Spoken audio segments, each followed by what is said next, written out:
Now, party and state leaders have visited multiple flood-hit provinces in the Central Highlands, urging swift relief efforts, stronger protection for residents, and measures to restore livelihoods. More in the following stories.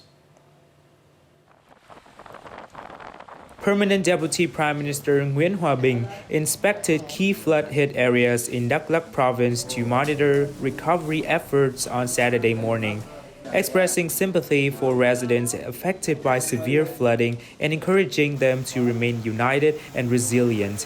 He instructed local authorities to mobilize all available resources and prioritize the safety and health of the people. Visiting and encouraging armed forces and volunteer teams, he requested maximum efforts to support residents, particularly those in isolated areas, and to minimize further losses. During an inspection this morning of disaster prevention and landslide risk in Lâm Đồng Province, Bùi Thị Minh Hoài, Secretary of Party Central Committee and President of the Vietnam Fatherland Front Central Committee, commended Lâm Đồng effort in mitigating losses from heavy rain and flooding. She urged the province to maintain a high level of readiness, reassess dangerous areas, and proactively relocate residents to safe locations. On this occasion, she presented $760,000 from the Vietnam Fatherland Front Central Committee to help the province address flood-related damage.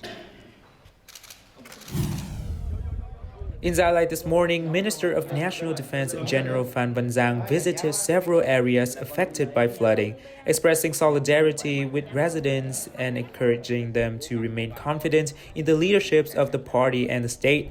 He presented 50 relief packages to affected households in each impacted village. The Central Military Commissions and the Ministry of National Defense provided Gia Lai Province with $380,000 and other necessities to support residents affected by the floods.